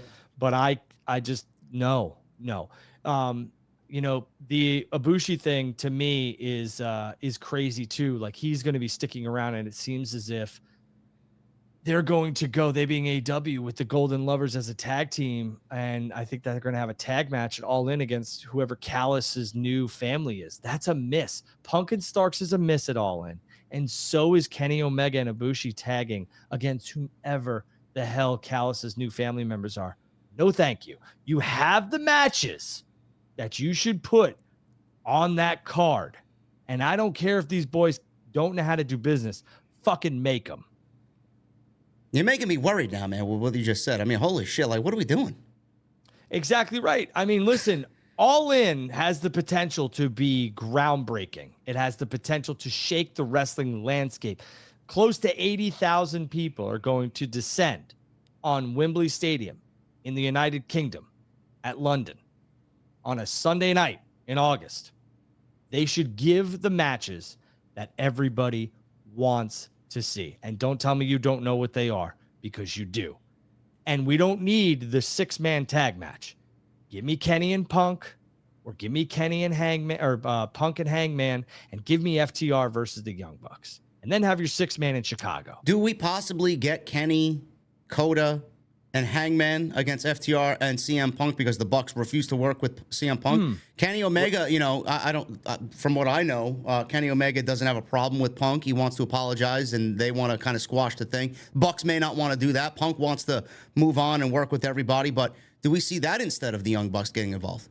I would love that. That I would love. If you want to take out the Bucks, and then you want to make some bucks, and you want to throw in, Kenny or the Golden Lovers, I'm in for it. I think Punk and Hangman Page have some legitimate beef, and I don't know if that'll ever be squashed. And I don't think Punk really likes Hangman. I think business is business. But man, Kenny versus CM Punk at All In is enough for me to want to buy the stream wherever it is. Well, what about? We're also looking at Ospreay too. Ospreay Omega in round 3 for the United States Championship. You could go. There's so many different avenues that we could go. It's like I don't know what Tony Khan's got planned for the card, but what you raised genuinely has me concerned because now we're 4 weeks away and we have not one single match, and there are multiple varieties of matches that we could do. And how is he going to translate this to All Out? Just literally a week later, it's like, I could see Jay White for CM Punk. I could see that happening. That wouldn't bother me at all either. But Punk needs to be in a major singles match, not named Ricky Starks. We've already seen it on free television. It was, he won by he being Ricky Starks by rolling out. They kept Punk strong. Starks is now off to the races as a heel, et cetera, et cetera. Again, what Kenny Omega match do you really want? You want him in a tag match against Callis's new family members? Or do you want Kenny versus Punk at Wembley Stadium? Because let's not downgrade Takeshita versus Omega. I think that could be a modern day. I think that legitimately could be AEW's version of Okada and Omega. What was the opponent? Takeshita. Oh yeah, that's fine. That's fine. I think we're gonna see Kenny and Ibushi taking on Takeshita and somebody else, probably Jericho, which I think might be a miss too. Just have the Jericho Sting match. Have Sting's last match at Wembley Stadium. Yeah. If it sucks, it sucks. Whatever. Let's just have that. I think there's a lot of things that AEW is going to be put on the microscope for this big event. And if they don't book it the right way, I think it might be the ticket sales and the buys will not be viewed as a flop. But what comes out of that and what goes into it might be viewed as something where like, man, they missed the ball with a lot. Well, the long-term ramifications of that, man, you got to get those people's trust right away. If you put on a shit card and don't give them what they expect and deliver, who's going to show up to All In again at a location like that? That's not Wembley. Who's to say they don't run the O2 or they go to Cardiff or something like that? You got to build the trust there. If they don't deliver a card, who's going to want to fly out there? Who's going to want to go pay money to go sit there? Yeah, you only get one shot to make history. Yeah, and if you don't deliver. All In delivered. All Out. The first All Out was fantastic. Yeah. It delivered. Yeah. Don't fuck this up. Roosh, they didn't fuck that up, man. Roosh re-signed with AEW. Looks like he's headed for AEW Collision. CM Punk kind of teased it on his Instagram stories today. I'm assuming he'll be aligned with Andrade as Andrade's taking on Buddy Matthews on Saturday night in a ladder match for the mask. I can't wait to see that. That should be a banger.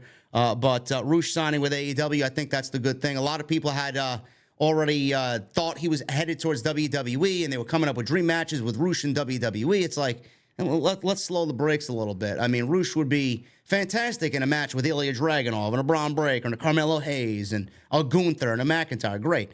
But he had unfinished business. Tony Khan signed him to a multi-year deal. I think that was the right move here. And Roosh, the funny thing is, Drew, Roosh wanted a one-year deal because he wanted to prove himself to Tony Khan on American soil, working in a United States promotion. He did, and now hopefully he gets paid for it, and he gives us a little bit more of Roosh on Saturday night. What do you think of this move?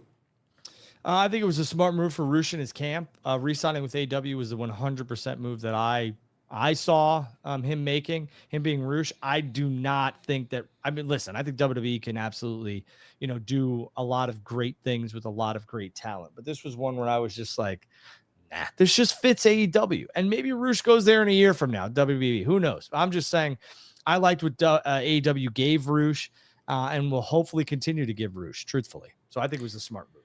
Yeah, who they have him lined up with? Obviously Andrade. Maybe they bring in Dralistico. That trios match with the House of Black is certainly on the horizon. So we will see what happens there. Blood and Guts. What'd you think of Blood and Guts, man? I thought it was the best one yet. I thought Boston killed it. I thought it was probably from top to bottom, the most I would say, complete episode of AEW Dynamite. I love the shit with MJF and Adam Cole. I thought the blood and guts was perfect. It was just the right amount of violence. It wasn't overly aggressive. They pulled out shit and did things that I did not expect them to, which I always appreciate because it's so difficult to be different in those types of matches, being that we've seen everything. I thought everybody killed it in there, and I love the ending. I loved Moxley being handcuffed, and I loved him kind of tapping out for Yuta, who was being choked on the rope by a big steel chain. The only thing I didn't like, bro, was Kota Ibushi, man. He looked a little off on Wednesday night. I don't know if it was ring rust or if it was like maybe he's off the substance or something, man. I don't know, man. He looked a little different. Not you too, huh? Give the guy some time. God damn. We're just man. Hey, you know what? That guy who was a legend over in Japan, former world.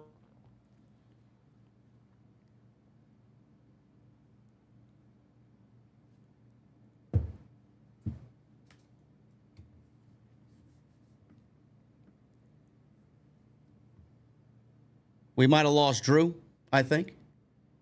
We might have lost Drew. I'm here. Oh, there you are. There you are. Okay. So, it wouldn't be a show without technical difficulties, but I think we just need to give him some time. That's his first time over in the States, right? Yeah. All right, so let's just give it a couple weeks, months. You know, I let things play out with the other brand and the other company, and I'm going to let this one play out too. I think Ibushi at times, sure, did not look great, but at the end of the day, I think he's getting acclimated. It was 2 fucking rings. I mean, like, you know, it's not an easy match to work in, so let's just chill out. Let's see what happens. I thought the blood and guts match was exactly that. It was a lot of blood and guts. The Boston crowd was extremely bloodthirsty, reminded me of an old ECW crowd. At times, I thought they were irrational. And those boys, man, there were a lot of things I thought I'd never seen in a professional wrestling ring, especially on national television. Falling on shards of glass and a nail bed is not something I'd ever thought I would see. And I will say that Moxley quitting for his partner, I thought Yuta was very interesting. Yeah. And I think that leads to some drama.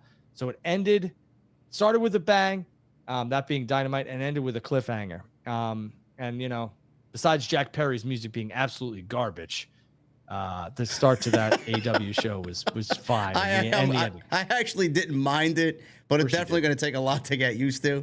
I mean, man, he should have just come out to the old 90210 theme at that point. You know? Yeah. You know what? I know what he was trying to do. He was trying to piss off the crowd and stuff like that. But I think the 90210 theme would have been a real banger. I mean, and that's you can see, like, that's the creativity. That's got money written all over it. But to me, I think it's Beethoven. Yeah, Beethoven's Fifth. Yeah. Stupid. That's got to be a Tony Khan thing. I don't know. I'd love to ask that in a fucking media scrum or on a conference call. Like, who came up with that idea? But I thought the blood and guts was great. What'd you make of the?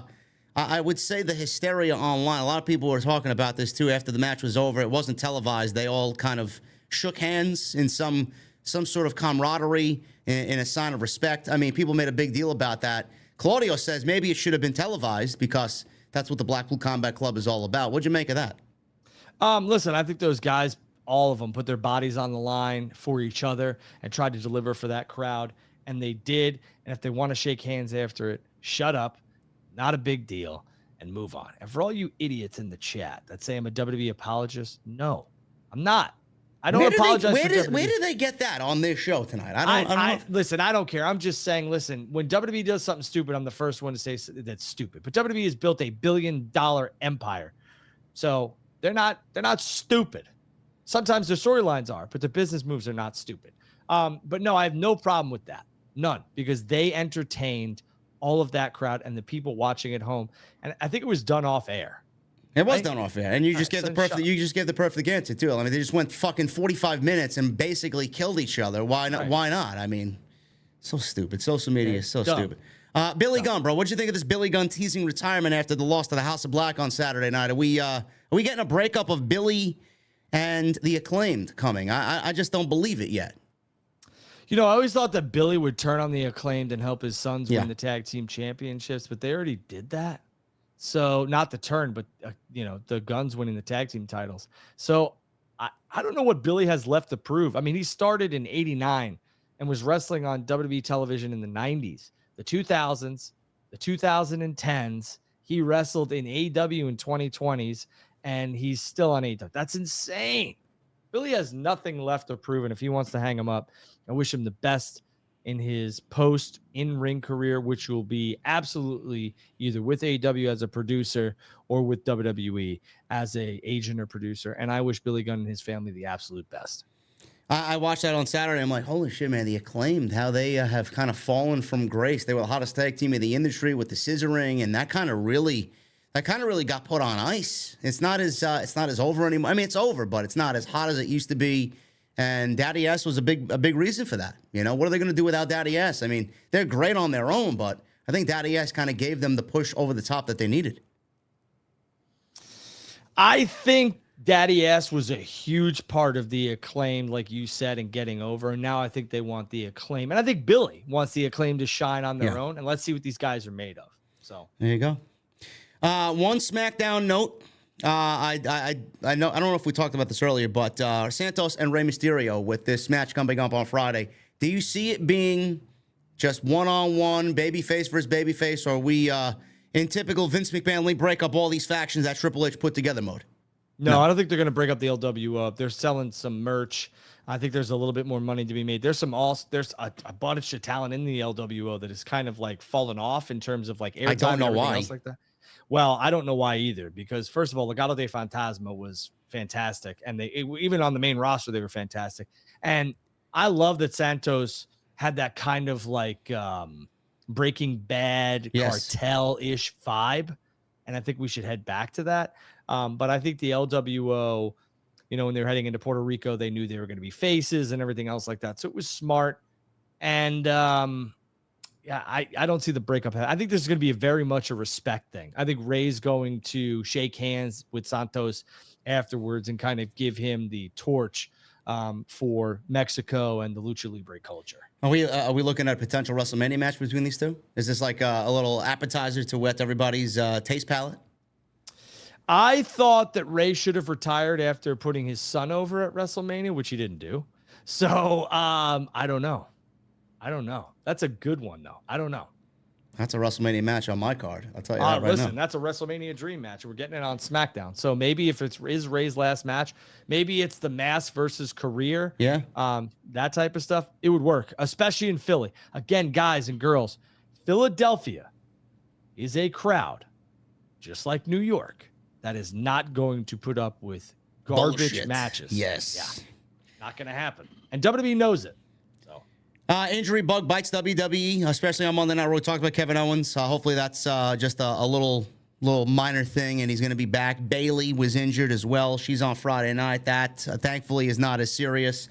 Liv Morgan also injured. She's got a bum shoulder. Liv Morgan seems to be out every other week, so I don't know what's going to happen there. It looks like Rhea is setting up a match with Raquel Rodriguez at SummerSlam, or maybe not SummerSlam. Maybe it takes place on the go-home show on Monday Night Raw or the following Monday night. We don't really know. SummerSlam's got a loaded card as it is, but that's coming out of Monday Night Raw. Raw, to me, wasn't really all that special. I thought it was basically the same show that we saw 3 straight weeks, so that it's like they're not really doing anything else exciting to get me excited about SummerSlam. But Ronda and Shayna, Drew, this is the last thing we'll end with here. Apparently, they mentioned the word fight. You know, it's going to be a fight at SummerSlam. Are we heading towards a fight pit? Because I think the match needs it. And if it does, it could be one of the Steeler matches of the entire night, if it is. Well, the SummerSlam setup, both stage and ring and ramp and everything, is going to be very similar to what we've seen in the past with a small entranceway, which I'm happy WWE is doing. And you could easily fit a fight pit in the left to right corner. So, yeah, I could see it. Don't hate it. They could even do a fight pit off-site and kind of do like the whole MMA vibe. And I feel like that's exactly where we're headed. And this match needs it. Ronda is wrapping up. There's no doubt about that. Ronda is going to be done with WWE probably sooner rather than later. Wouldn't be surprised if 40 is it for her being Ronda Rousey. So we will have to wait and see. But yes, I think the fight pit is the way to go. You don't think she's done after SummerSlam? What's for WrestleMania? What is with her in WrestleMania? Guess we'll have to wait and see. As long as it's not Becky. That's the match she wants, man. I don't care for it. Anyway, guys, thank you very much for joining us here on episode number 6. We're going to get into these super chats. You guys have been incredibly generous tonight. Hopefully you enjoyed the show. Follow me on social media at JDfromNY206. You see on screen right there. You can follow Drew at Andrew Baydala on Twitter as well. And I don't know, man. Are we doing SummerSlam, man? I don't know. What we got going on for SummerSlam? I don't know. Yeah, we can do SummerSlam. I don't know. Absolutely. Kind of gave it You some want to thought. go to Detroit? Let's go. I don't really want to go to Detroit, but You want to do a show? I'm here for it. I know this is your favorite show. Sorry, Jesse. yeah, It's just the truth. well, I heard you. Somebody clipped me that you were like, Tuesday is becoming my favorite show. Jesse's like, I'm sitting right here. yeah. Well, I mean, Jesse gets his own type of heat on Wednesday nights because everybody thinks he's a punk hater. But anyway, guys, let's get into these super chats. I want to thank you again for if my mouse wants to work. There you go. Lord J. Coyle with a $2 super chat. Raw, 48 minutes of wrestling and 50 minutes of commercials. He's accurate. I mean, it is what it is, man. It's just Monday. MGM Ballin with a $4.99. TNT is very good. Is a very good pick me up. Thank you both for being there when a man is down. I'm sorry to hear that, MGM. Anytime. You know what? Whatever you're going through, I know it might seem like you can't come out of it, you can't crawl out of it, but trust me, there's light at every tunnel. Bradley Robinette with a $1.99. When will you play AEW Fight Forever again? I got a busy July, man. When I get settled and everything kind of goes back to normal, we'll be doing those streams again. Guardian. Have you played that yet, Drew? Madden. No. What? No. No? You're not a big wrestling game guy? Or at least give it a try? I mean, I'm not sitting here telling you that I don't play video games. I have. Yes. I haven't played in a while, but I'll play Madden. I'll play NHL. I would give Fight Forever a chance. I like the Be a GM mode that WWE had put out years ago, and I think redid. They don't have that in there. Well, that's a miss. Guardian of Chaos with a $19.99. Hang in there, IWC, one day at a time. We all got this. Sending blessings to all of you during these insane times. JD, as always, my brother, you are fair, firm, and consistent. Forever my support. Guardian, I appreciate you, brother, as always. That's Guardian of Chaos? Yeah. You know he was on Jerry Springer? Was he? Yeah. Oh, my Shout goodness. out He's to everywhere. Guardian of Chaos. Yep. Tenario 128 with a $5 super chat. JD, did you check out the Abdullah the Butcher Dark Side of the Ring? Bro, I haven't watched Dark Side of the Ring at all this season. I got to catch up on a few of them. I've been watching, I don't know, what was I watching? I was catching up on Dead City with Negan and Maggie, Walking Dead, and I finished Black Mirror this season. I am watching Quarterback on Netflix. Patrick Mahomes. Oh, I was going to watch that the other night, too. It looked pretty good. Kirk Cousins, yeah, and Marcus Mariota. It's very, very good. And I will say this, the Dark Side of the Ring with Bam Bam Bigelow, I will watch. Abdullah the Butcher, though. Sorry. Oh, wow, they got one on Bam Bam? They did. Oh, man. It's on tonight. Wow. Tuesday, right? Yeah. Bam Bam, one of my favorites, man. Chris Tiger Harris. This guy drops a $100 super chat. Look at this guy. He says, giving half of my paycheck to you, JD. My birthday is this weekend, and overall just been up and down this week with a so-called friend ghosting me and shit. Anyway, happy for you, JD. Keep up the great work. Chris, I know what it is like to be ghosted, brother. That shit sucks, man. Yeah, you want to know what? Just, you know what? Talk If somebody wants to ghost you, they ain't for you. No, that tells you all that you need to know, Chris. I appreciate you, man. Thank you so much. Glad we could be here for you, and hopefully we put a smile on your face tonight. Michelle Moran with a $5 super chat. VKM is lazy and uninspired now. Wait till Monday Night Football starts back up. And if Roman cannot defend his titles in over 104 days, then Sammy and KO can too. It's a good point. Yes, Vince tends to get lazy with Monday Night Football because he just kind of succumbs to the ratings juggernaut that Monday Night Football is. But hopefully, if Roman is taking a backseat, like Drew said, and not going to be working those major shows this fall, and Cody's got to be on TV, they need something there to really kind of offset Roman not being there. And the first game of Monday Night Football is the New York Jets versus the Buffalo Bills. And it's Rodgers' debut for the Jets. That's going to be tough to compete with. It's September 11th, too. It is going to be tough to compete with that for WWE. And if I'm WWE, I don't even try and stack that sucker because I don't think you win. Wow, September 11th, they got 2 New York teams playing football on that day? Wow. Right. Nate, head of Talent TV, 12 months. Brett, thank you, man. 12 months, JD. No trolls today. I have a question. If NXT TakeOver did not end with 36, which TakeOver would you have ended TakeOver with? For me, it would be TakeOver New York. TakeOver New York is the perfect TakeOver, man. That was my favorite of them all. You know? I was at a bunch of those takeovers. I would say my most memorable takeover was the one where Cole debuted. Okay. I think it was Brooklyn 4, maybe? Yeah. Yeah, that was a good one too. Yeah, all those Brooklyn shows were great. But yeah, TakeOver New York is the pinnacle, brother. Yeah.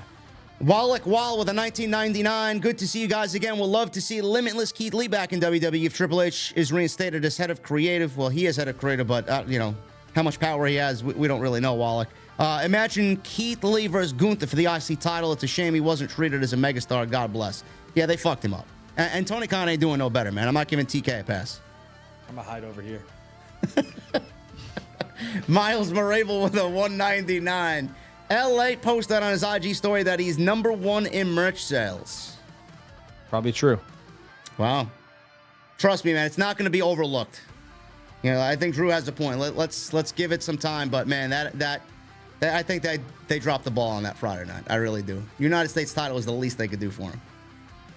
You assholes would have been like, you should be the world champion. Screw the secondary. No, not me, man. I don't know who you're talking about. All right. Jarrett Howard with a 4 in Super Chat. Seth versus Cody, no title. Randy versus Cody in that order. Roman has to be at Payback 3-year anniversary.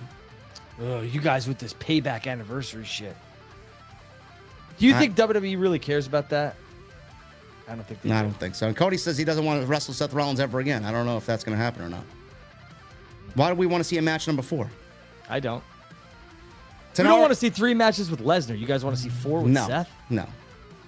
Tenario128 with a $2 Super Chat. JD, were you a fan of the Terminator movies? Yes, Terminator 2 is one of my favorite movies of all time. So random, but I like it. Thank you. The Three Kings with the 12 months. JD finally made it to the year of drinking cold ones and watching the best wrestling show on the net. Thank you, JD and the OTS family. Thank you, Kings. Appreciate it, man. Loving that you guys love the show on Tuesday night. And Stephen Brewer with the final Super Chat tonight. The best trio in the IWC. We got JD, we got Andrew, and we got Jesse on Wednesdays. Keep up the good work with a 6-month membership. Thank you, Stephen Brewer. Yeah, thank you. I appreciate the best trios. I would agree. Yeah. If there was trios titles, they're right there. They'd be the champions. We should take this show on the road one time, all 3 of us. You guys into that? Maybe a couple times? Listen, man, we got when you're here, you know, when you make your way back over here, Grand Slam may be an option, man. We'll see. You know, we'll figure something out. Any parting words, man, before we get the hell out of here? No, enjoy yourselves. Love your family. And what's most important in life, make sure you take care of. There you go. Guys, we'll see you next week for episode 7. Next time you see me, we'll be live tomorrow night with Jesse. We got AEW. Hopefully, TK announces some all-in matches. Nope. Should be a big show. No all-in matches. I hope so. And then Saturday, we got Collision. We got that big tag team title match with FTR, MJF, Adam Cole, and then obviously SmackDown on Friday. So we got a big week still to come. I appreciate you guys very much, man. Thank you for all the support on Tuesday nights. And we will see you next week for episode number 7 right here on Tuesday Night Titans. I'll see you guys later.